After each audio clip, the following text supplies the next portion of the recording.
condition today. O Gopinath, during your separation, I am considering a moment to be like 12 years or more. Tears are flowing from my eyes like torrents of rain. And I am feeling all awakening in the world in your absence. I know, Lord, that Krishna is my Lord, and he shall remain so, even if he has no roughly by his embrace, or makes me broken hearted, not being present before me. He is completely free to do anything and everything, for he is always a worshipful Lord, unconditionally. Param Vijayate Shri Krishna Sankirtan Ki Jai.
Jayo Radha Madhava Jayo Kunja Bihari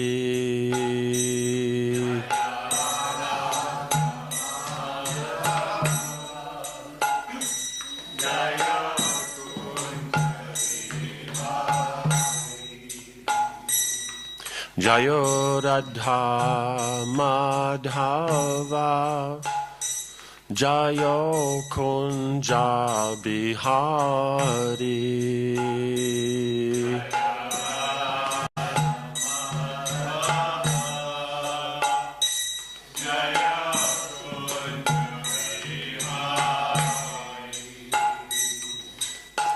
Gopi Jana Balaba Jayo Girivardhari Jayo Girivardhari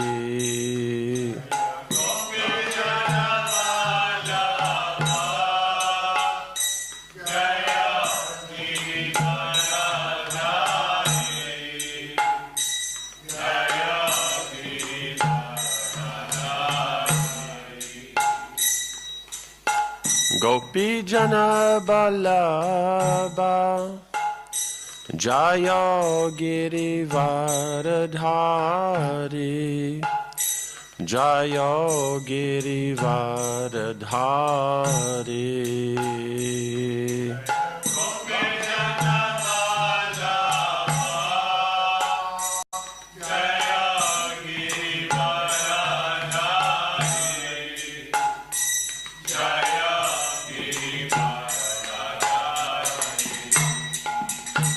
Jayo Radha Madhava Jayo Kunja Bihari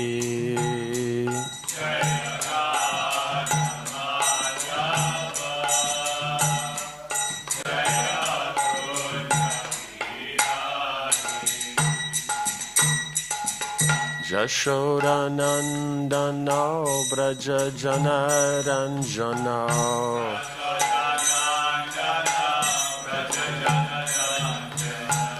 Jashodanandana Braja Janaranjana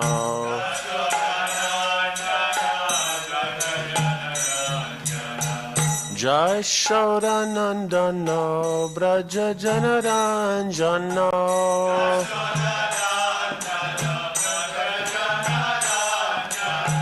Jashodanandana Braja Janaranjana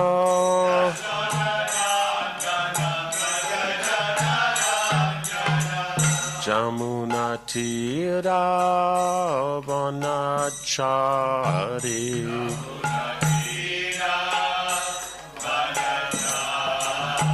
Jamunatira Vanachari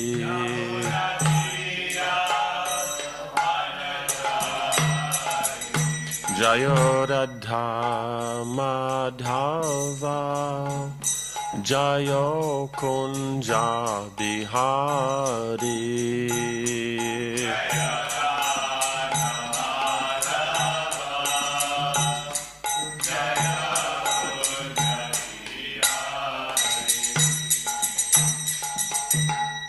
Jayo Vishnupada Paramhansa Paribhajaka Acharya Astatara Satyashishimad His Divine Grace A.C. Bhakti Swami Maharaj Srila Prabhupada Ki ISKCON Founder Acharya Srila Prabhupada Ki Ananta Koti Vaishnava Vrinda Ki Namacharya Srila Haridas Thakur Ki Prem Segaho Sri Krishna Chaitanya Prabhu Nityananda Shri Advaita Gadadhar Shivas Arigaura Bhakti Vrinda Ki Shri Shri Radha Krishna Go Gopinath Shamakunda Radha Kunigiri Govardhana Ki Shri Vrindavan Dhama Ki Shri Mayapur Dhama Ki Ganga Maya Ki Jamuna Maya Ki Bhakti Devi Ki Tulasi Devi Ki Samaveta Bhakti Vrinda Ki Jainatai Gaura Premanandi.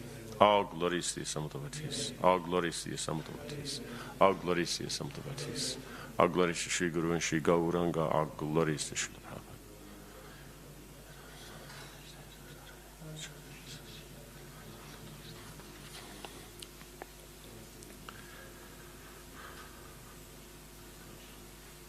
Om Namo Bhagavate Vasudevaya.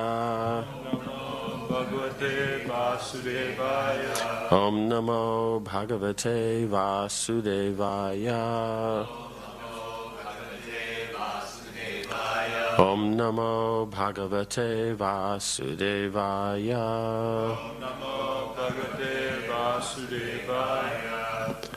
Sa Tvam Triloka Stitaye Sva Mayaya Bhivarshi Shuklam Kalu Varnam Atmana Sargaya Raktam Rajaso Pabrimhitam Krishnam Cha Varanam Tamasa Janatyaye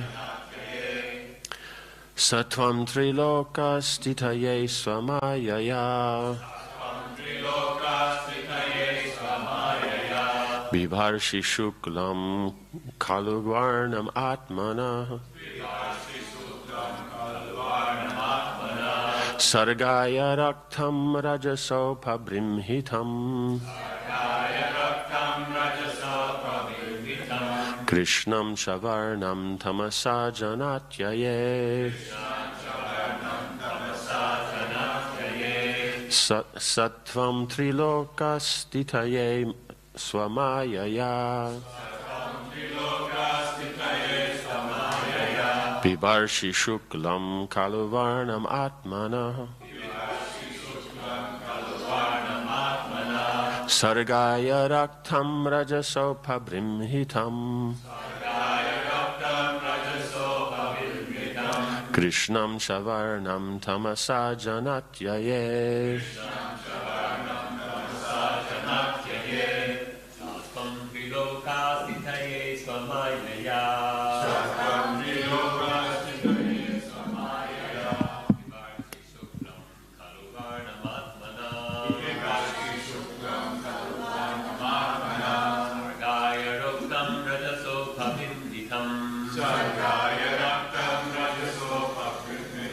Krishnam Chavarnam Tamasachana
Sattvam, your lordship, who are the same person, the transcendence, Triloka stitaye, to maintain the three worlds, the upper, middle, and lower planetary systems,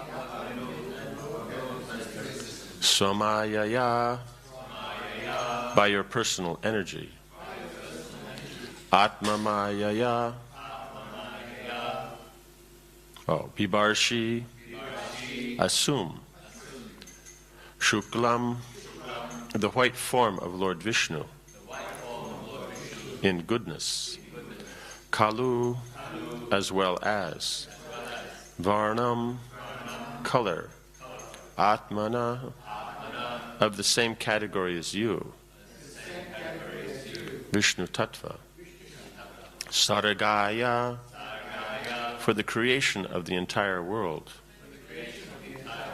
Raktam, the reddish color of Rajaguna, Rajasa, with the quality of passion, Upabrimhitam, being charged, Krishnam cha, and the quality of darkness, Varnam, the color, Tamasa, which is surrounded by ignorance, Jana Atyaye, for the ultimate destruction of the entire creation. Translation. My Lord, your form is transcendental to the three material modes. Yet for the maintenance of the three worlds, you assume the white color of Vishnu in goodness. For creation which is surrounded by the quality of passion, you appear reddish. And at the end, when there's a need for annihilation, which is surrounded by ignorance, you appear blackish. Purport. Vasudeva prayed to the Lord, you are called Shuklam. Shuklam, or whiteness, is the symbolic representation of the absolute truth, because it is unaffected by the material qualities. Lord Brahma is called Rakta, or red, because Brahma represents the qualities of passion for creation. Darkness is entrusted to Lord Shiva, because he annihilates the cosmos.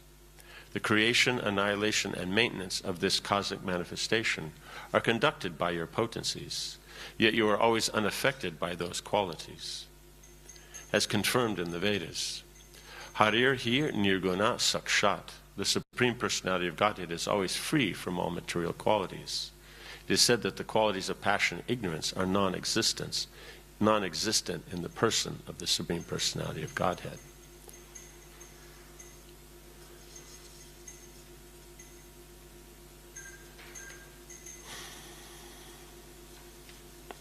In this verse, the three colors mentioned, Shukla, Rakta, and Krishna, are not to be understood literally in terms of what we experience with our senses, but rather as representatives of Sattvagun, Rajagun, and Tamagun. After all, sometimes we see that a duck is white, although it is in Tamagun, the mode of ignorance, illustrating the logic called Bakanda Nyaya. The duck is such a fool that it runs after the testicles of a bull, thinking them to be a hanging fish that can be taken when it drops. Thus the duck is always in darkness. Vyasadeva, however, the compiler of the Vedic literature, is blackish, but this does not mean that he is in Tamagun. Rather, he is in the highest position of Sattvagun. beyond the material modes of nature. Sometimes these colors, Shukla, Raktas, Tata, Pita, are used to designate the Brahmins, Kshatriyas, Vaishyas, and Shudras. Lord Kirudakshai Vishnu is celebrated as possessing a blackish color. Lord Shiva is whitish, and Lord Brahma is reddish. But according to Srila Sanatana Goswami in the Vaishnava Toshani Tika, the exhibition of colors is not what is referred to here. The real understanding of Shukla, Rakta, and Krishna is as follows. The Lord is always transcendental, but for the sake of creation, he assumes the color Rakta as Lord Brahma. Again, sometimes the Lord becomes angry, as he says in Bhagavad Gita 16:19. Tan aham dvishata kruran samsareshu naradhaman kshipam yadashram ashubhan ashurish veva yonishu. Those who are envious and mischievous, who are the lowest among men, are cast by me into the ocean of material existence, into various demoniac species of life. To destroy the demons, the Lord becomes angry, and therefore he assumes the form of Lord Shiva. In summary, the Supreme Personality of Godhead is always beyond the material qualities, and we should not be misled into thinking otherwise simply because of sense perception. One must understand the position of the Lord through the authorities or Mahajanas, as stated in Srimad Bhagavatam 1.3.28. Ete chamsa kalaf pumsa Krishnas tu Bhagavan Swayam. Yeah. So this principle of being able to appreciate the Lord through the explanation of the acharyas then becomes a very important aspect. Because otherwise we may interpret things in so many different ways based on our senses or what we feel is logical, how we would look at things and say, okay, now this is how it should be. Right? So, but so then to understand the aspects of the Lord, because the Lord being unlimited, then all these different aspects about him also have all these qualities. So the various perceptions that are there and the different angles in which you can see then have so many manifestations. So to know the correct manifestation, to know the correct way to approach, that's then necessary as the direction of the acharyas. So Prabhupada is pointing out that he's quoting from Vyasadeva, no, it's not Vyasadeva, from Srila Sanatana Goswami. He opens with Vasudeva. With Vasudeva, and how he's approaching it. And so then we have to understand that from what the acharyas say. We can't take the acharyas say one thing and then there are other ways you could use those terms and then transfer it into that. That we should not do. How they're seeing is how we should look at it. Then we get the proper understanding. So then here's the colors then are representing the modes. So in that way he takes on these different qualities. But it's not that the colors themselves are what's being manifested we can perceive with the senses.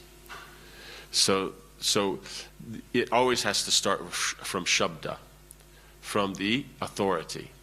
And then what we've heard from authority, that then when we apply and bring it down to the senses, then it becomes perfect. But if we're not seeing what's heard with the senses, that means then our vision is wrong. And so by changing the vision, then that brings about the ability to see it in that way. So this seeing, the real seeing, is seeing through the eyes of Shastra. That's the actual seeing.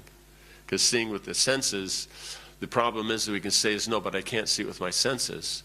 And that's actually the point. No, you can't see it with your senses. Right? The individual can't see with the senses because of their how they interpret what they perceive. Because you can see so many things. But how you interpret it is actually what you're seeing. That's the thing. So if we say, no, but I'm not seeing it, then the problem comes down to is that's because we don't have the qualification. We're thinking, no, the senses, that is, hard science. But actually, it's filtered through the mind. So whatever the mind, however it interprets something, that is the actual position that's there. So basically speaking, hard science can only come from the scriptures. because that will come from the liberated platform, come from the Lord, come from the liberated devotees and great sages. Then you can actually have what is the real science. Otherwise, everything else will be interpretation based on the mind, like that. Does that make sense? Because we see something, we're always going to look at it in relationship to ourselves, what benefit we will get from that, right? Or in the negative, what we should be avoiding, because we have found we don't get proper benefit. So that's how we're always going to see something. So then this idea is that objectivity, I can look at it with my senses objectively. That doesn't actually exist. We may not have so much of opinion, so therefore we're a little bit more open. But ultimately, whatever system that we have to fit it into, because ourselves, we're using our intelligence to based on our identity, that's how we're going to interpret the information. That's always going to be how it comes down to. How I identify myself is how I'm going to interpret the information. I change how I identify myself, I change actually how I see things.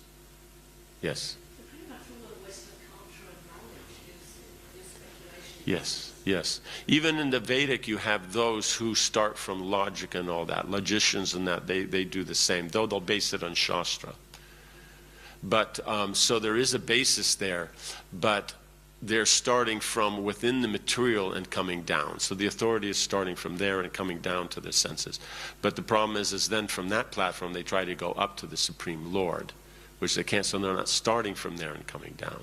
But like you said, in the non-Vedic cultures, then it's basically just on the senses, what they can perceive. And so depending upon what is there, then they say, and how that is valued by that particular culture or individual within the culture, that's what will be seen. So that's the difficulty. And that's why it's changing over the centuries. It constantly changes, because whatever's perceived with the senses will never be perfect. No. And so then what is perceived, there's some value attributed to it, and so you'll work with it according to that value. And that will then give certain benefits. But now those particular benefits don't necessarily accommodate everybody. Or as situations change, then it may not exactly work. So, how you say, just like someone's value, they like dealing, let's say, with a phone. This old style phone. So they want to make a phone call, they're downtown, then they go looking for a phone booth. You may not find one. Like I even heard in London, they leave the phone booths around just because it's part of the British scene. Not that you can make a phone call, but they're there. Because when you think of England, you think of, the phone booths, the taxis, Big Ben. So it's just one of the things that you have to leave there. So the perception changed, so it's not necessarily viable. So then someone else, because they have a different identity, they'll look at the same information and come up with a different perspective. And then this becomes the new theory, the trending thing. Everybody's talking about it, everybody looks. And so it may take up, if it's well thought out, it may take up what is lacking in the previous perception. But it doesn't include the values of the previous one. So then it will adjust to this newly perceived weakness, but it will lose what was the strong points of the previous one. You know what I'm saying? Because people don't look at it as a complete whole. They look at it as what's the immediate need. Does that make sense? There's something like Newton discovering the law of gravity. It's a very narrow thing, and it's a law, and it sort of seems to have stayed around for quite a while, but hasn't been debunked. But that's really one of the laws of Krishna. Yes. The material world is working on this planet. Yes. So that's why it's stable. It's not because Yes. Yes. Yes. that's the only way it can be a stable sort of law. Yes, but it's also stable because people find value in it. Because previously, no one even discussed about gravity, even though everybody understood it was there. But it just was never articulated because, it was consistent. You dropped something, it went down, Yeah. So then somehow or another, the Newtonian laws, then there's something there. But now in this, they're still perceiving what's there, but from their own sensual perception and based on their own identity. So now dealing with this, basically speaking, non-theistic, world of intelligence, or like that, then you're going to find that because of the perception is that we're the intelligent ones, we saw it, we discovered it. It's all about us, so we define how it functions. When in actuality, they're simply observing something that already exists. It's like if I came over, let's say, to someone's house, and I observed certain patterns in the house. People seem to move from this front room where there's the kind of rectangular flat thing that gives various images, and they sit on this very long chair, with kind of pillows and that. And it's a strange thing because the chair actually doesn't require pillows, but it has pillows. And then they, on a regular basis, when what do you call it? The images on the screen start getting out of context of the previous thing and become very loud in sound. The people seem to always get up and go into the area that we notice that suddenly the food and other things seem to be a central point of that. And always they're opening some door there and getting things from inside this door, though this door doesn't seem to lead anywhere.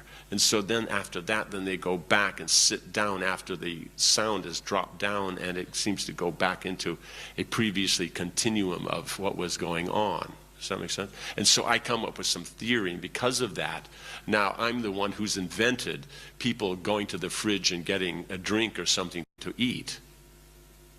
You know what I'm saying? So that's the problem with the modern, is that they've observed it so they can use it. So then that's nice. That means they're intelligent. Otherwise, so many, it's going on everywhere, but only some people observe it. And then others who have some intelligence and discretion, they can take that information and now apply it. But the point is, because they've observed it, they don't know the whole thing. They can't actually apply it in a wide range depending upon their identity. And they'll never attribute it to the nature of the person. They just think it's got to do with some other factors and all that.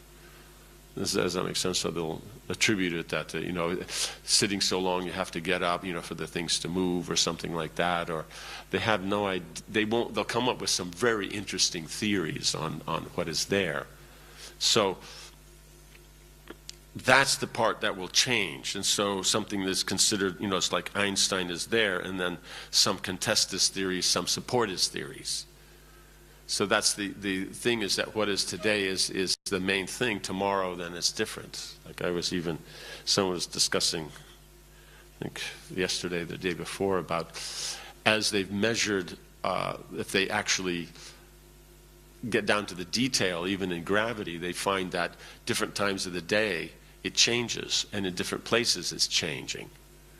But they just kind of take an average, and then they say this is the potency of gravity, and then every few years they have to change it because of some other application or stuff like this. So the laws of nature, that's the stable thing. Their perception of it and their use of it, that will be the part that will always change because of the weakness in their or the imperfection in their sensual perception due to flaws in their consciousness.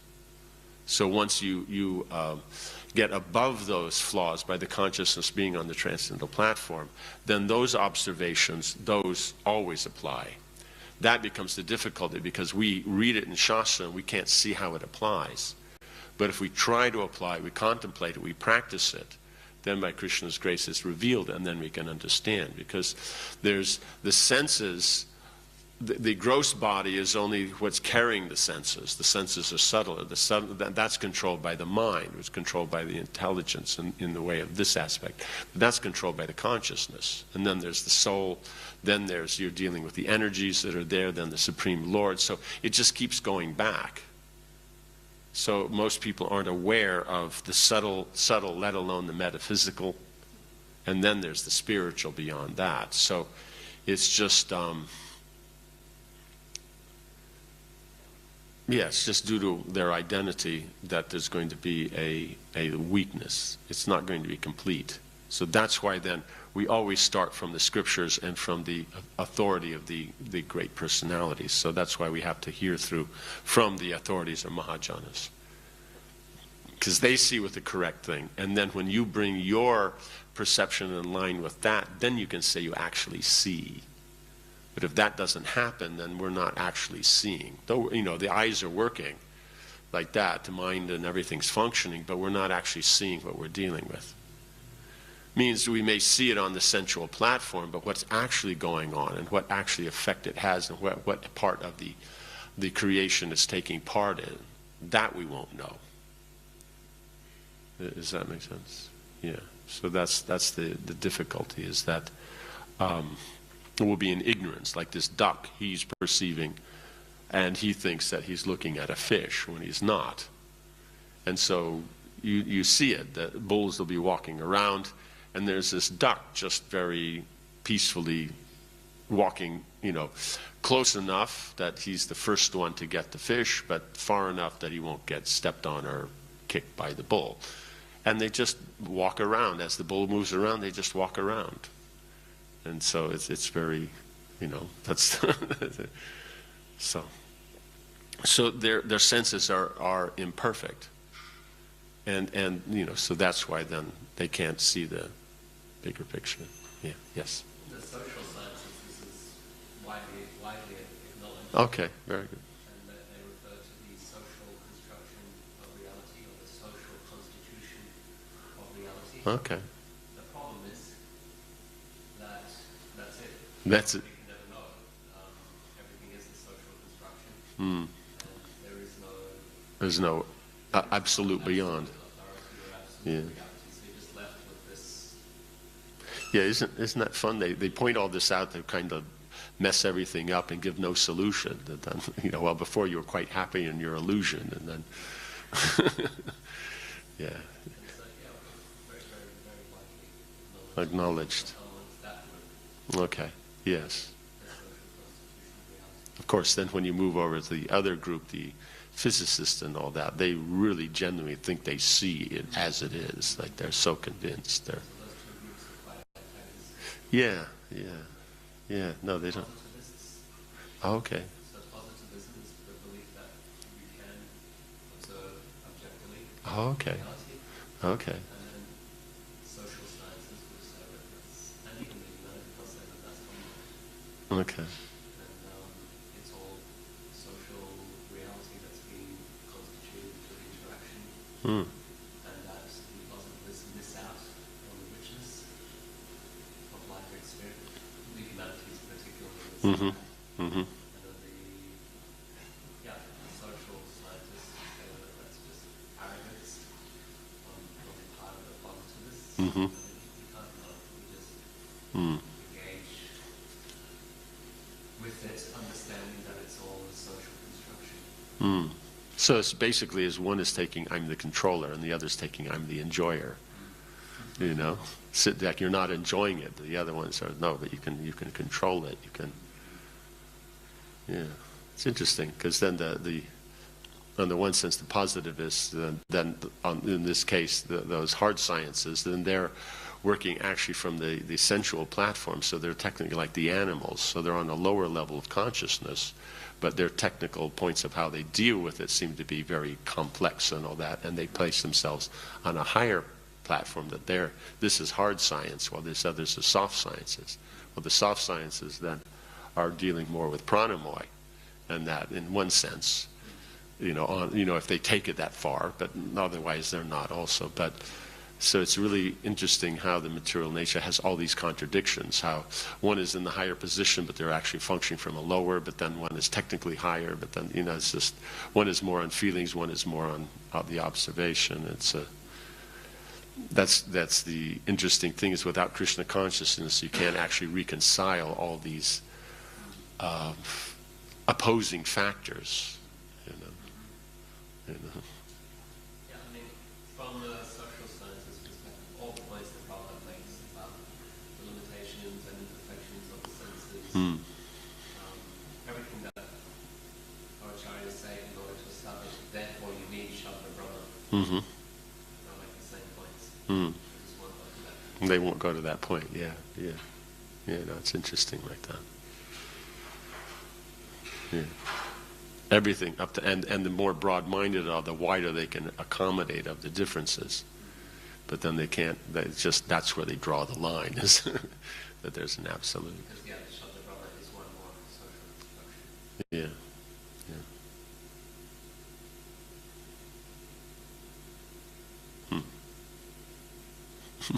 That places them as a social construct also. Yeah. Okay. Subjectivity. Okay. Everything I write is the subjective view. So then it's just about enjoying the subjective view. Is that a cold sore? Yeah. Huh. Everything is about something there. Yeah. At least I think I have it here. I used to have it here. Yeah. So because Yeah. they're not recognising the authority of Krishna, Hmm. and so if you're trying to talk about Krishna as an authority, they just say, well, that's your viewpoint. Yes, that's the thing. Is so that's the fun part, is that it's just a viewpoint. So then it can't be accepted, but at the same time there's only viewpoints. So their viewpoint, that it's only a viewpoint, is a viewpoint. And so then it's just a matter of who's actually feeling more confident that day. Who had their double espresso, and who got the proper rest, or who didn't have a fight and at home, and so then they win the argument, kind of. But it's a real funny. But I mean, some of them are blinded to their viewpoint. That's what we're saying, is then they're less broad on that. But we're saying even those that accommodate everything, then the bottom line is they will, or the top line in our, is they will not accept that there's an absolute standard. They just won't accept that. Because that then, it ruins their approach to mental speculation. It ruins their enjoyment. Yes, their enjoyment of it. But that speculating, and that's their. It Well, stops it, cuts it there. yes, it cuts So it. is it easier for the positiveness to accept an absolute? Not really, because they think that their intelligence and their observation is the absolute. So they each have their own weakness in this, because if it's just all subjective, then it ruins the positiveness, their approach to mental speculation. Because they're going by, these are real facts, and now I can speculate on these real facts. And so then both of them are just into speculation. It's just the taste of what kind of speculation, whether it's the objective or the subjective taste. Because one is drier, because like those who are in the social sciences, then they will, it's a commonly accepted phenomena that those into the hard sciences seem to have a difficulty in dealing with the social environment around them, because they're just looking at just the mechanics of things. While the others are technically looking at mechanics, but they're acknowledging the personal aspect of the subjective, and then so they can deal with that. But then they'll have problems sometimes dealing with the hard aspects. So that's the thing, is they both have their. And at this point, I think it's still the physicists sit in the front row and the arts sit in the back row when on the graduation day, the professors. Oh, I don't know. We get them in different groups. Oh, so they're not even the same graduation ceremony. Oh, okay. So I've heard people discussing when it's a common graduation ceremony. Maybe they don't do it anymore. They're so specialized. But then you would have the physicists, those professors are sitting in the front row, and then it moves back, I think doctors, lawyers like this, and then at the back will be all those in the social sciences and everything like that. You know, that's in those universities. But then if you have a university that just has a technological school, broken down like that into the schools, or so the faculty is so well developed, then they have their own graduation ceremony. Yeah, so it's too big to do that. Yeah. Yeah, but it's still, you have that aspect, at least they do. But, you know, in their circles, and then in the social circles, they're the ones, and the other guys, they're the nerds, right? So it's yes, it's all subjective. So that lack of being able to accept that point that there is an absolute on both parts, because it stops the speculation. So for intellectuals, speculating is their taste. So new theories are just fresh ways to speculate. It gives a new aspect, because it has to be that it throws out some new perspective that allows a new approach to speculation. They don't want to hear conclusions, because in their mind it stops the speculative process. So that's the difference in the Vedic, is you're starting with the Vedic authority, and so then that's just the paradigm there. It's not about the senses, it's about the authority, and then you can speculate on that. But then that speculation will have more of an aspect of goodness to it. And somehow or another they're able to function more in a social environment. So Vedic nerds can socially function, because it's rules and regulations. So they can function in that. It may be a little more stiff. It won't quite, but the form of it will be exactly the same. So they can function in any situation. So it solves that difficulty. So the Vedic is able to do, but same time as that, the idea that there is an absolute, because the Shastra, they're open to it, though maybe they don't prefer it like that. But it is, if they're actually properly situated, you can bring them to a higher level, that there is an absolute. So basically what level they perceive, that's where they stop, or what they're interested in. But you can take them up. Well, in the modern, then you can take them to a higher level of perception if it's them as an individual. But technically them as an intellectual, they can't, because it's against the intellectual code to bring in the absolute position, because then it actually stops the whole intellectual process of speculation. You know, so that's not, you could probably say that that's been a factor since the Enlightenment. Because before that, then there was the concept that they were, you know, there was God and that, and so the academics originally were all priests and stuff, most of them. It means you had ones that weren't, but the schools and all that were generally run by priests. And so the idea of that, you had the absolute, and then you were observing the knowledge of the world, of God's world. God created it, and we're then observing it, and that. So they had the kind of deistic kind of approach, that God made it, but then it's all here, and He's beyond. So they put Him in a transcendental, but what's here, then we deal with. We like, I think that's the humanists, or something like that. It's one kind of group, and so it was very popular in that time. And then from that, then it just comes down to we're the ones, and God gets dropped off. So when the secular comes up, then they just drop that, and so then people being conditioned by that, then they can't, they don't know how to perform their intellectual activities and still accommodate the Supreme. Well, before that, before there's probably late 1700s, they could do both, like that. And then as you go back farther, then it would be closer to like the Vedic version. There's an absolute authority, and then they speculate within that. Like that. Does that make sense? So the process of speculation means the mechanics of it is not actually a problem. But it has to be connected to the absolute, and you have to be trying to find a conclusion in connection with the absolute. Then that mechanical process, that's just being thoughtful. So when we generally use the term mental speculation in a negative way, we're meaning that it's not seen in connection with the absolute. We're just coming up with our own ideas for our own purpose. But otherwise, the mechanics of contemplation of the philosophy and that and how to apply it and mental speculation mechanically is the same thing.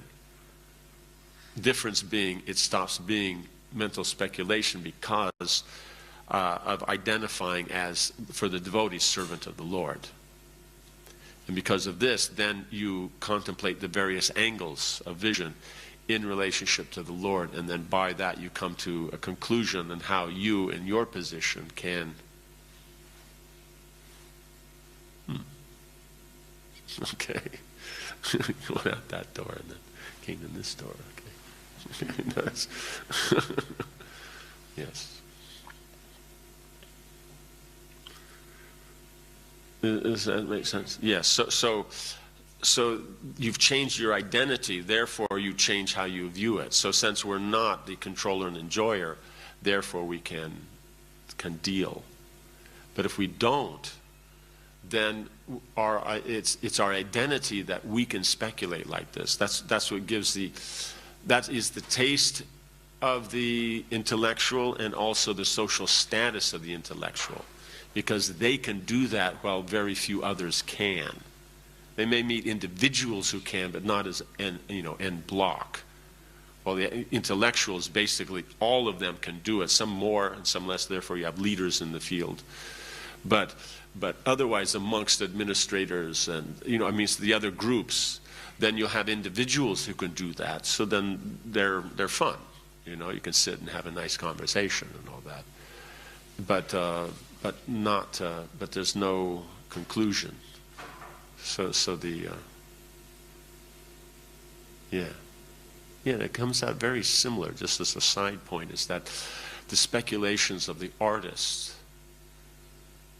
they can, because of the artist ability, you can do so many things you have to be able to do to create the art form and create the variety. So then they're actually very good, if they do apply it into philosophy, they're very good at speculating. So then you can have a very good dialogue between probably an intellectual and an artist if they're discussing the philosophical platform.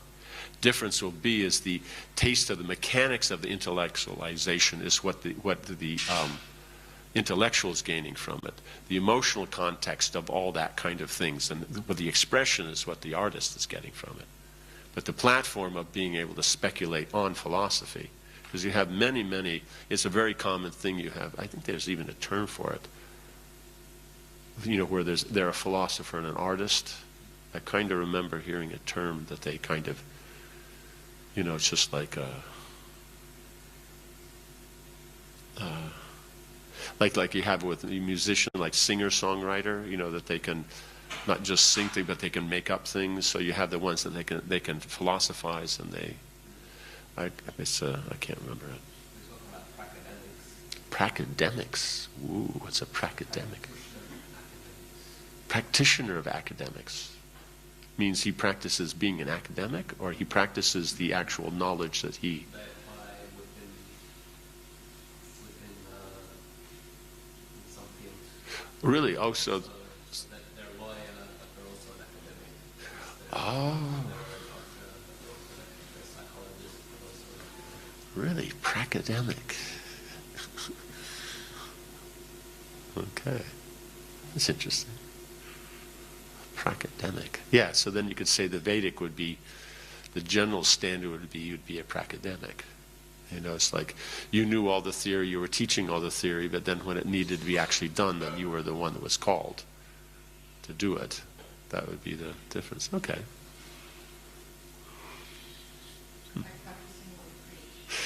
Yeah. And how is the, because we heard you were discussing describing the, how you say, the particular strained relations between the social sciences and the hard sciences. So what about the academics and the pracademics? Is there a bit of a dividing line there? yes, there is, but it's not nearly as Contentious, okay. Yeah.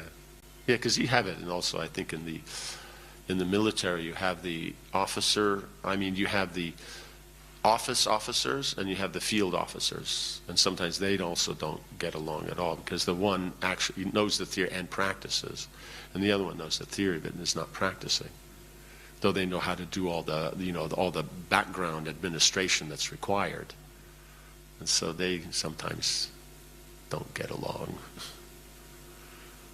Yeah. Pracademics. Okay. Have a new phrase. How far did we get? Did we finish? Oh, we did finish this one. In relation to your point about reading the Shastra through the eyes of the Acharya, you see that so commonly in Prabhupada's translations. That they're not literal, but they incorporate the Acharya's explanations into the translations. Sometimes when, like Bhakti Maharaj will translate Vishwanath Chakravarti Thakur's commentary on Gita or other Upanishads, he'll give a new translation based on the purport. Because the Acharyas are explaining the words. And so you incorporate that into your translation of the verse. And you get a slightly varied or slightly nuanced, but even this translation here of Prabhupada's translating it through the Acharyas. Yeah, otherwise you wouldn't catch that. You would go by, oh, he takes these different colors in his different incarnations. But that's not the point that he's making. One of the things comes back too, because we'll say is, okay, well, it's not a direct translation and things like that. But at the same time there is how much do you understand the language? Because the practical point is language is a form of communication. So what it is that you want to communicate, you use language as the medium. And so the point that the word on its own has its own definition, and that's the important part, as opposed to the word is for conveying the meaning. Then, if that's the case, then you can work in a wider range. Because the words can have more meanings, in other words, all the synonyms of it. I think that would come up a lot also that for those who depends on how they're grounded. So let's say if they're grounded in the Vedic Sanskrit, it's all about obscurity of meanings. So then you will be practiced at looking at a wider range of words to describe.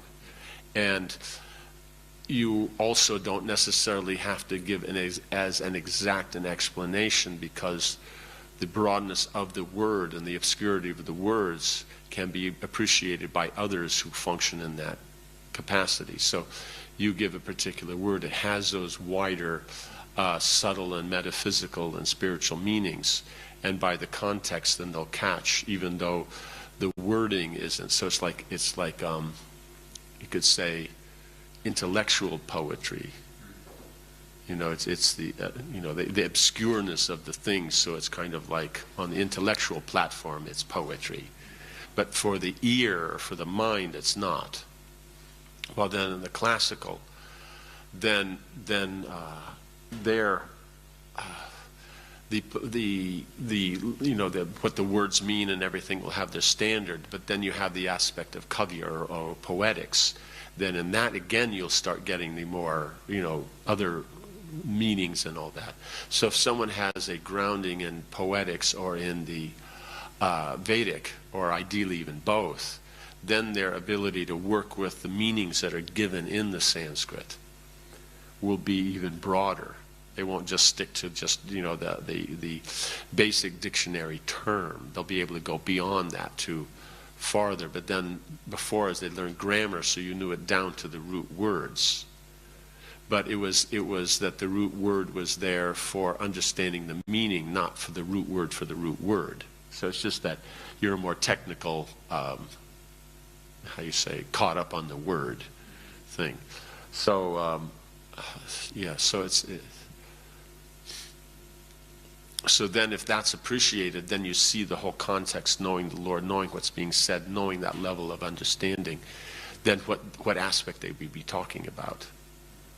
You know, because otherwise he wouldn't put the colors together with this presentation if it was about the actual, how you say, physical color of the particular incarnation. They wouldn't make this point in this way.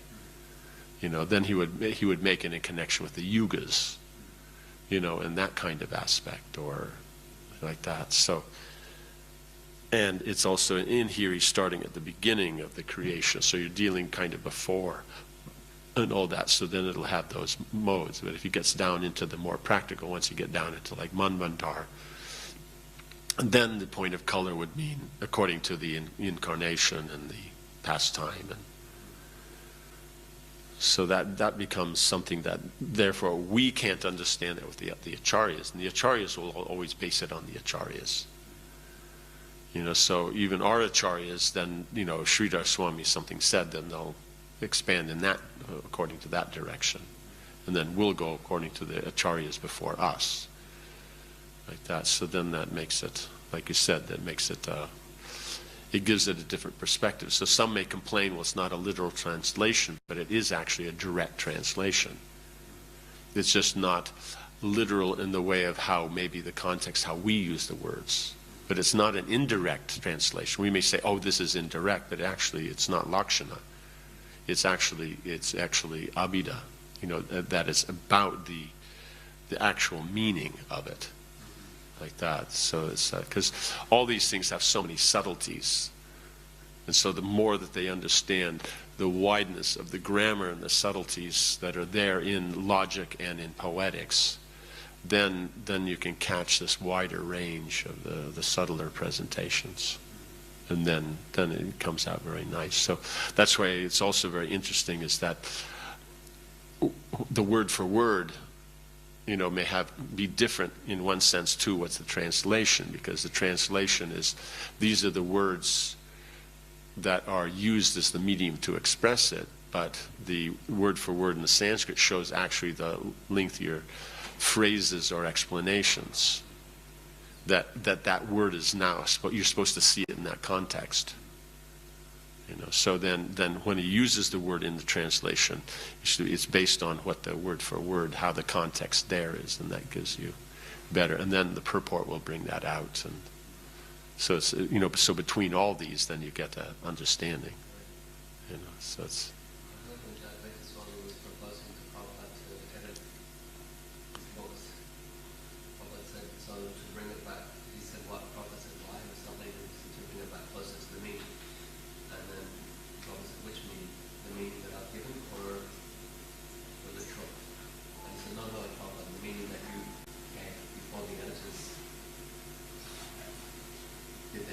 I see. Yeah, take back to the original words and understand. Yeah, what he gave, rather than what the others. Yeah. Yeah. Yeah. It was an initial concern to him. Yeah, because. Yeah. Yeah. Okay, so you worked that out with Prabhupada himself, because that's what he did later. But it took a long time later before he got to it. Yes. Yeah. No, that's important, because the words are there as expressing something. So there's an intent of what's being said. That's the whole thing. Is that one is saying something, but what's the reason you're saying it? That's the actual thing that has to be understood. That's why then that in I think it's in, is it in every volume? Or is it? No, I don't. It doesn't have it here.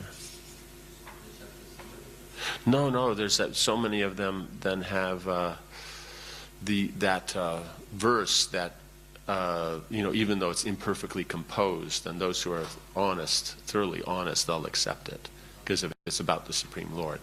So because they're seeing what's the intent, the reason behind, what's the motive behind what's said, because that's the important part. Because what's said is what you're using to express it, but it doesn't mean that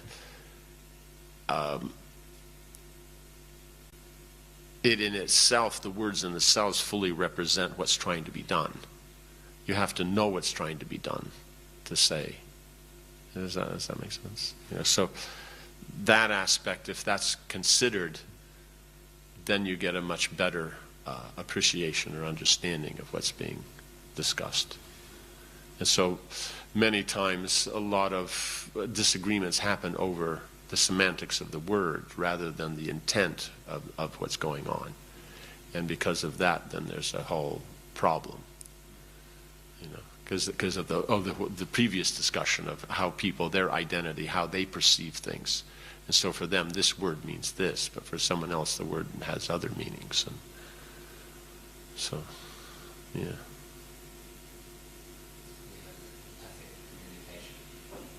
Hmm.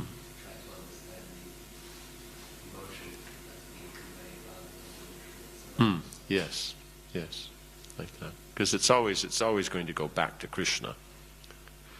So he's the absolute truth. So it'll be concluded in him. He's the Lord of all energies. So he has unlimited energies. Therefore, whatever's functioning is according to his absolute nature. And he is rasa. Therefore, everything is going to give some taste. So if you see all those three in connection with Krishna, then it works out. But if we had if we replace Krishna at any point with ourselves, that's then where the trouble starts.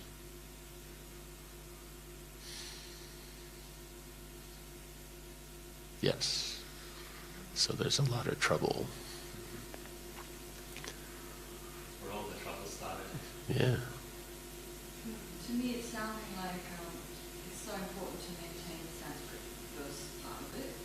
So that's like the seed of communication. Yes. And that can be seen as like Krishna. So Krishna is like the blood, like he's the original source, the energy. And when you do the translation and the purport, it's like it's one interpretation, like it's a blossoming the flower. Mm-hmm. And then, that might apply for so many generations, and then there may be a need for it to be reinterpreted and a new flower blooming because of the change in the audience.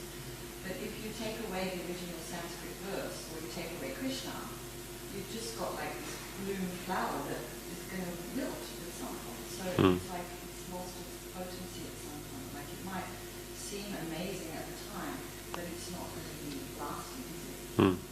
Yeah, it means on the material platform, then that's definitely there, because as the modes change, then all these difficulties come up. But when you're dealing with the transcendental, it always applies, now whether people can understand it or not. So that's why then there's further commentaries. You have the original work itself, and because of its absolute nature, it always applies. Now some people may not be able to understand it in their particular context, or just because it's so elevated in the discussion. So then you're going to have a commentary on that. Then you have the next thing, then these commentaries, then they have people, the next level is that they're making like notes on those, or it's something above notes, and then you have notes on that because to bring out something. Like he says, the nine material elements. So then they might just point out what those 9 are, because if you don't know the context, does that make sense? Because sometimes you see 7, sometimes you see 9, sometimes 16, and then there's the 24.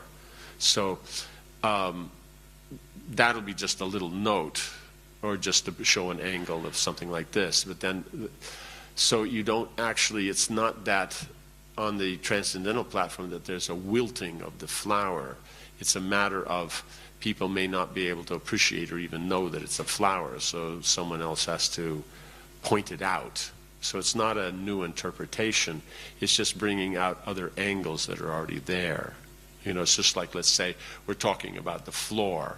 So at this point we talk about the floor, we're talking about it's winter, so we're talking about how the floor is cold.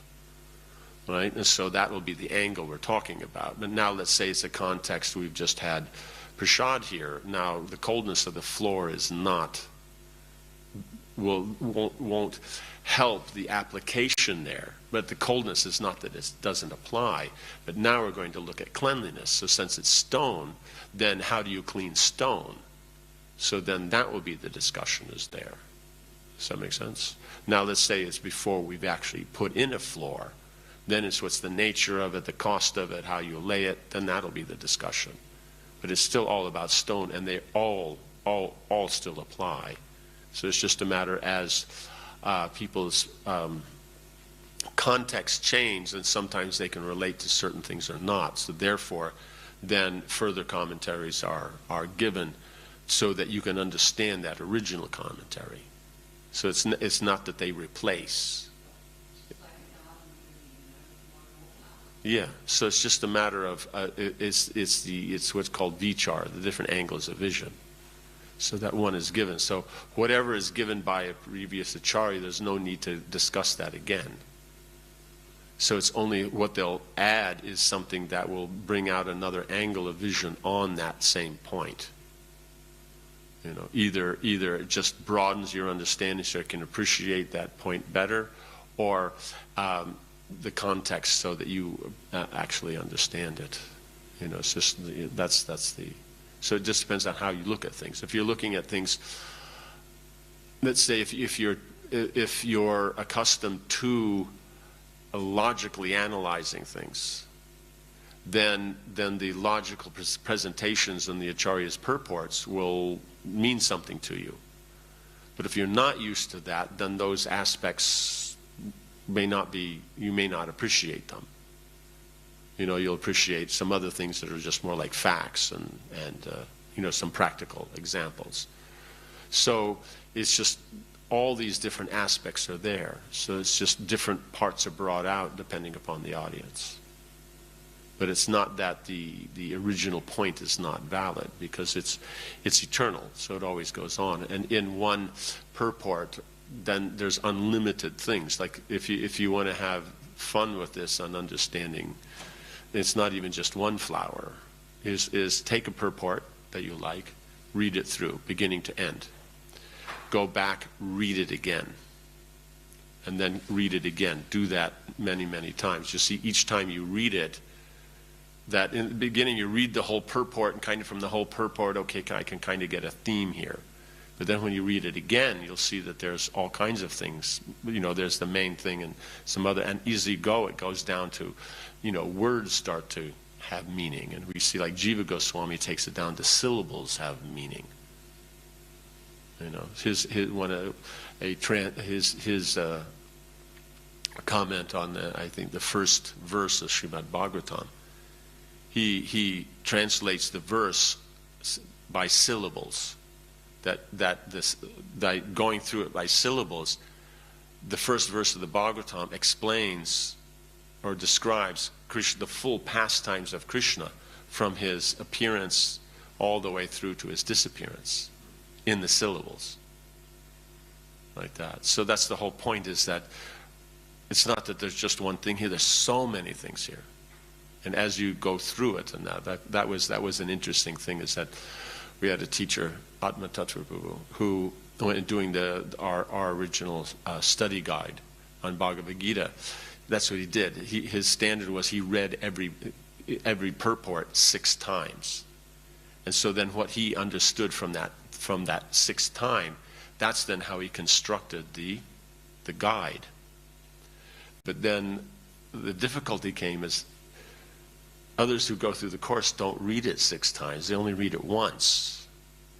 And so even the most qualified, intellectual, thoughtful devotees could only get maximum halfway through the course before they just couldn't understand what was going on, because they couldn't see what were the references he was talking about and the connections he was making and the themes that he was bringing out, because you had to read the purports that many times to start to see all that stuff. There's still a few here and there like that. So that's the basis of the newer one we did, and try to make it that you don't have to read it that many times to appreciate it, you know. So there's more explanation, because I think he took it that if you had read it like that, you'd make the connections with what he's making. you understood the formulas, the Vedic formulas, the philosophical formulas, and then it would work. But, we'll have to explain more what's going on and stuff like that, so that it gives it a broader reach. But yeah, no, there are a few copies of it still around. So, good. Okay.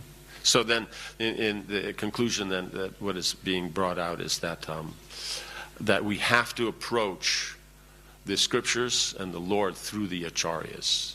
It can't make it up. We can't speculate. It means we take what they've said, we try to contemplate that and apply it into our own life, but we can't come up with a different conclusion than the acharyas. We can't say, oh, that doesn't work, and this is how I think it should be done. No, it has to be in line. So if it's not connecting, we just keep contemplating until it does connect. Like that. That's the example is given by Krishnadas Kaviraj. That he read something where it defined that the Kama Gayatri has 23 and a half syllables. It was Vishwanath. Oh, I always thought it was Krishnadas Kaviraj. Okay, Vishwanath Chakravarti Thakur. 23 and a half syllables. So now by the grammar that he understood, and he'll be good, he couldn't get 23 and a half. Oh, Kaviraj Goswami had written it. Ah, okay. That's the connection. And so he couldn't, but the point was because the Acharya said it must be true, and he couldn't understand it. And so when he came to, totally wit's end, then I'm not sure who revealed it. Radharani. Yeah. So Radharani revealed, I think, Sanat Kumar Samhita or something, a more not a well-known work. Then in here he describes a grammatical rule that when this happens in this particular situation, it's counted as a half syllable. Right? If you're looking at it from other grammatical points, it counts as a full syllable. But in here, that aspect of half syllable brings out something because the half syllable will have an emphasis different than if it's a full syllable. And so to bring out that meaning, then the Kaviraj Goswami had written it in that way based on that point. And so therefore you have to keep looking until it all connects together. You can't make a new theory like that. So that's following in the footsteps. So that's what's brought up here. Because otherwise we can see, oh, but we'll see it this way, we'll see it that way. No, you have to follow in the footsteps. So as they present it, that's how you do. Yeah? Okay. Grantaraj Srimad Bhagavatam ki, Srila Prabhupada ki, Samaveta Bhaktivinoda ki, Jai Nitai Gaura Premanandi. Hari Bol.